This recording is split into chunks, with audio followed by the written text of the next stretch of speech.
sorry to break the news to you, y'all, but that's just how it is. So you get a certain age, and it just becomes like I can't. It's just harder. It's just a lot easier to be thoughtful and moderate. I would say I would classify you as like a radical centrist. Yeah. Yeah, like, you know what I mean? Like, dude, you and I were both radical. Fun fact, if you guys don't know, I actually met with Dr. Richards before. I had a one-on-one meeting with him because I was one of the first people to react to his videos. He pretty much is centrist. He's very, very level-headed. You have a question?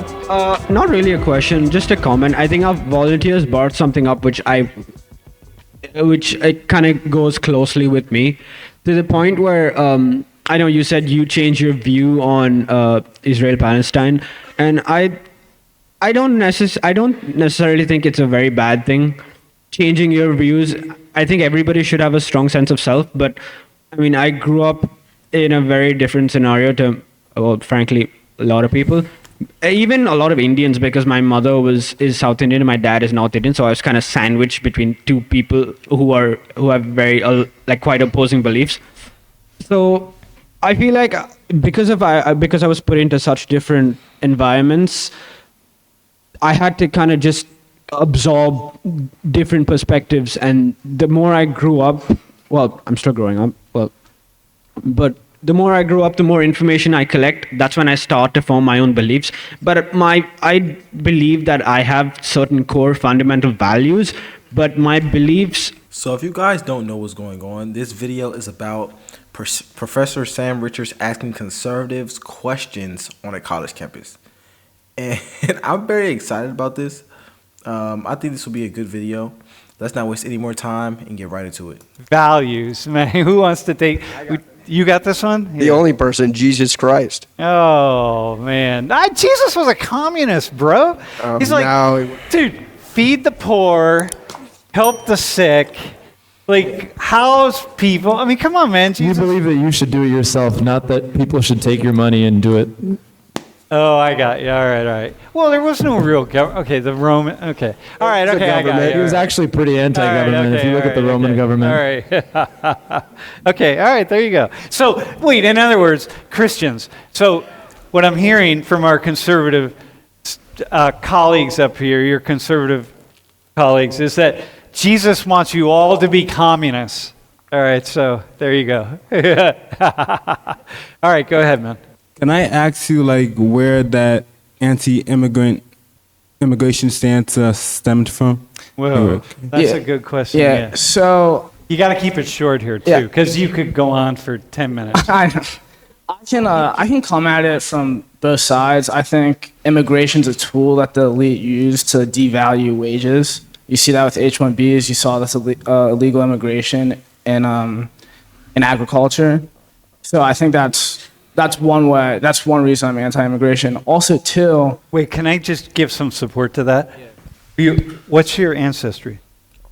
My grandparents on my mom's side, they're from Scotland. Okay. And then on my dad's side, they're Italian. All right. So even if we go back to most of the white people who immigrated into the United States, most of them were used to depress wages, right? As tools of the elites and the wealthy to depress wages and to divide the population. So it's been very true of white immigration in countries. So also we do live in different times. The Industrial Revolution, you just needed hands. Yeah, that's right. But they needed hands that had no power, and they couldn't organize, and they wouldn't organize, and people were used.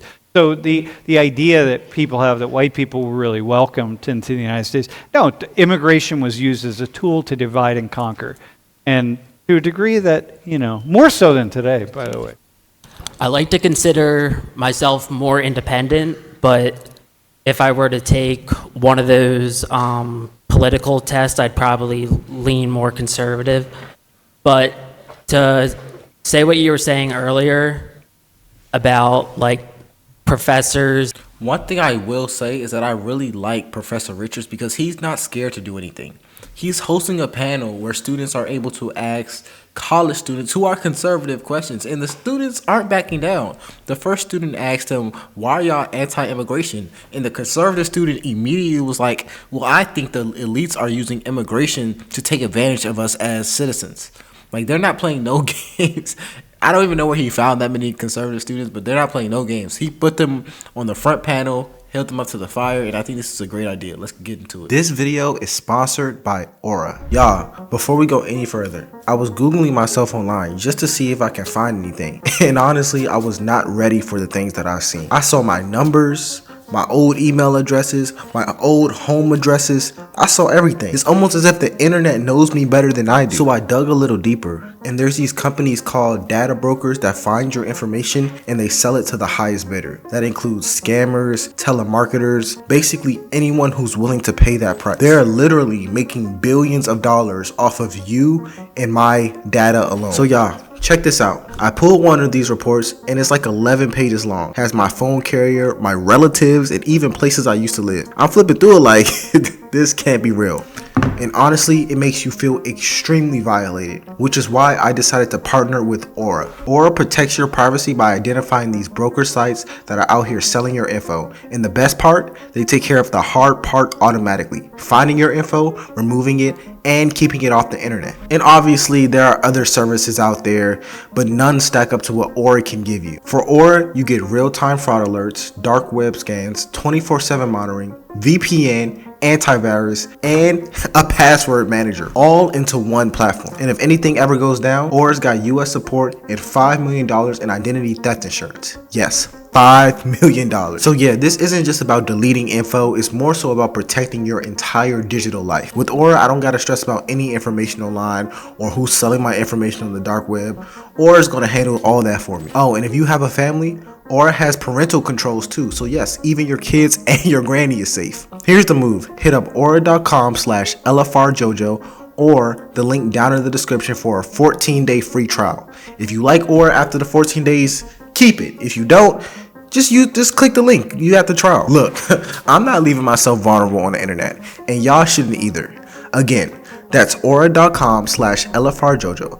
Go check it out, and you can thank me later. Let's get back into this video. Being openly liberal or conservative, I definitely have had professors that were more liberal, and they use like what's considered like woke language and stuff like that. Stuff that I've heard in the media, saying that college is definitely like this super liberal place, which I don't, that hasn't been my experience. But I've definitely like thought twice using the language that the professor may use, just so I can get like brownie points on like an essay. And just like, if I am saying something that's not culturally relevant, like I don't want to lose points on that. So you're reading your professors and going like, yeah, this person is maybe trying to be a little bit transparent, but not trying very hard because they're using certain language. So I'm reading them where they're at, and I'm going to respond in my work with them. I'm going to respond in a way that matches where I think they are ideologically. Right. So I could see if conservatives are like scared, like that you were talking earlier about being completely open. And what year are you? I'm a junior. And how often, how many classes or how many professors? So that's like, you're going to be like 10 professors a year. That means you've had 20, and this year another 5 probably. So it's like 24, 25 professors. How many do you think you would identify in that way? Of the 20, let's say 25. At least half. Really? Half? I'd say that education and English, I've taken a lot of literature classes. Like they are all very openly liberal. The English is definitely going to be the key. Yeah. Does that surprise you? The English professors or instructors are much more. That doesn't surprise you? I don't know. I don't take an English class. I'm sorry. It doesn't surprise. Wait, hang on. Here. Doesn't surprise you? I feel like it's kind of just like a stereotype of like certain professors or certain majors like bullying a certain way. Yeah. For sure, English, man. It's going to be like Jennifer from Indiana. Indiana, a very conservative state. How do we keep ourselves from assuming beliefs based on if someone identifies with a more conservative or liberal way of life? How often, okay, I'm just going to shift the question, Jennifer, a little bit. How often are you all thinking about that? Are you making assumptions about people here on the campus based on whether they're liberal or conservative? I think it's inevitable because naturally we all have our own like predispositions and our own beliefs that we kind of go into conversations or just go about our daily lives, like our personal biases. But and I think that's kind of inevitable for everybody. But I do think that part of it is just knowing the difference between having assumptions in your mind versus judging the person without knowing 100% where their stance is on things. And I like that the young man said that is because a lot of people who live inside their bubble or who just listen to what they see on social media, because social media will show you what it wants to show you. They don't know how conservatives really act. Like, they don't understand, like, conservatives are normal people. Considering Donald Trump got millions of votes, a lot of people are very normal who voted for him. And also, a lot of people on the Democratic side are just normal people. And they have this weird idea that conservatives are just evil and they're corrupt and they don't have a brain. Like, there are conservative students on his stage right now, and they're just very level-headed. I would honestly say they're above level-headed. They seem like they really think about why they support what they support. But what do you guys think? Because it's possible to see somebody and be like, I mean, just looking at it statistically, be like, okay, this person's more likely, if it's a white male, like, most likely going to lean more conservative than they do liberal. If it's somebody who tends to be a minority, even though the demographics on that are shifting a little bit, Totally. to look at them and be like, okay, they're most likely leaning a little bit more liberal, but not to judge the person for it and still be open to the possibility of, hey, maybe it's a Latino conservative, or maybe it's, Black conservative, or or maybe it's like a very liberal, a very liberal white male. yeah. Hey, can I ask you a question? Sure. Do you remember the first time in this class that you were listening to me and you put me in a box somewhere? Not really. I mean, I'm not easy to put in a box. Okay. yeah, and I think you stick to a lot of fact. And I think if you do stick to facts all the time, my personal belief is that you won't really fall into either category. Yeah. I think really your personal set of values, whether it's like your philosophy on life or your religion, is going to be, the ultimate determining factor of whether you lean more right or more left. But I think if you just have facts, then you're not really going to be leaning either way.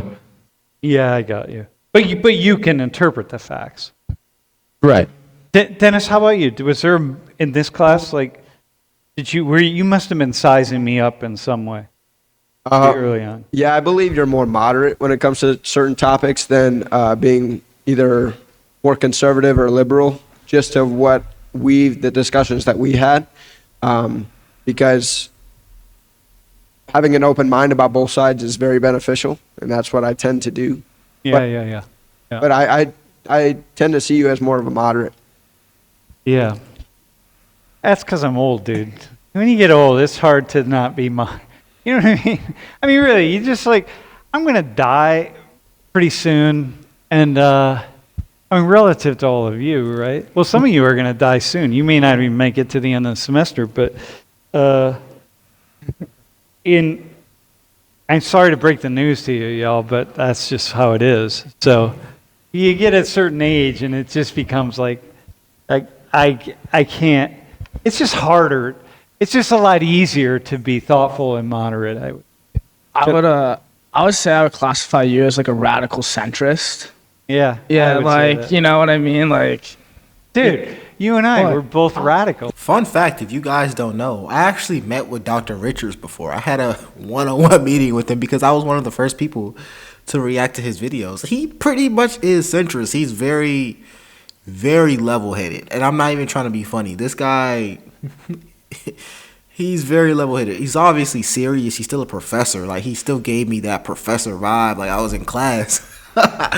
But, yeah, he's definitely a radical centrist. It's a perfect definition. I've seen him say things that are very conservative. I've also heard him say things that are very left-leaning as well. No, dude, I'm not a radical. Yeah, we got that. All right. For Jennifer's question from the stream, I think we need to stop assuming everything that we know. Like, just to stop assuming everything about people. Just because they feel a certain type of way doesn't mean they feel the same way about every single topic. Yeah, exactly. Even liberals, like I don't put them in a box because typically they agree with me on certain topics as well. Dude, totally, man. If we put people to look, first off, I don't even know what it means to be liberal or conservative, to be honest with you. Like, I don't even know anymore. It's just so complicated. Everybody is complicated. And I have a question for, I'm not sure if I got your name, but the girl. I was Jasmine. Jasmine, sorry. Your hair was covering your, sorry. But if you could touch on, as a Filipino descendant, or a child, are you an immigrant, if you don't mind me asking? Or no, are your parents immigrants? Wait, say that one more time? Are your parents immigrants? Oh, my dad is, yes. Your dad is. How do you feel about the kind of sometimes intense perspective that the Conservative Party has against immigrants? And like particularly like his comment. How did you feel when he said even legal immigrants? Well, that's like his opinion, and like that's not mine, so it's different in a way. Like, I can see him and just be like, okay, that's his opinion. My dad immigrated here legally, and that's why I'm definitely like for legal immigration, and that's definitely why I'm against illegal immigration. But like hearing like conservatives say that anything bad about immigration, that people shouldn't immigrate here, like doesn't bother me because that's their belief. Okay, so anyone can answer this question, but I just wanted to know what you guys think about why there is so much a divide between the left and the right. Even in Trump's last presidency, we didn't see this much of a divide where there was so much violence and hatred, I guess I would say. And it's always been the left and the right fighting for the same thing, like the White House, the Senate, all of that. So why do you guys think in this time period there is a lot more, I guess I would say, radical views and a lot more division between the left and the right? So to answer the question about like the Senate and the House, that's just politics. They're going to try and fight for their side because they want their support from their voters. However, in terms of like us as individuals, I heavily believe like social media and the news is a big proprietor of the division. Because we will see on either side, whether that be Fox News, right-leaning, or MSNBC being more left-leaning, they will promote their topics a lot more frequently and try and demonize the other side. Yeah, to the people who they think are watching them. Correct. Yeah, I think that if there was less demonization of each other and more of a understanding of where they're coming through, I think that would be more beneficial. Yeah, I got you. So a number of you guys mentioned like having conservative religious values. I think it was Robert mentioned in particular like Judeo-Christian values. I've always found the term Judeo-Christian values like really confusing. I mean, there's 3 major monotheistic religions out of the same tradition, and you mentioned 2 of them but leave the 3rd out. Like, I was wondering if any of you could give me more clarification by like what you mean by like conservative religious values, because like I agree with Sam when he said that like Jesus was basically a communist. Wanted people to be communist, but it didn't like communism. Make it really. Oh dang, dude, you got like 30 seconds. 20 seconds. All right. Basically, I would say that it's a little bit different. I know there's different facets to Islam, so I think the biggest difference maker for me is something like Sharia law. I'm assuming you're familiar because you're asking about Islam. That being said, I do think they align because both religions, Christianity and Judaism, try to keep a strong focus on the Torah, which is what they both have in common. That's, the 10 Commandments and basically the Old Testament. Both adhere to the Old Testament, so I think that's what they have in common. Whereas the Islam adheres to the Quran, which is a completely separate book. Let me know what you guys think about this video. I think it was very intriguing, and I'm happy that he got conservative students, and they sound pretty intelligent. I'm not gonna lie. Like, they know what they stand for. They know what they voted for. It sounds like, and they didn't back down. But let me know what you guys think. My name is Elefar Jojo, and I'll see you in the next one.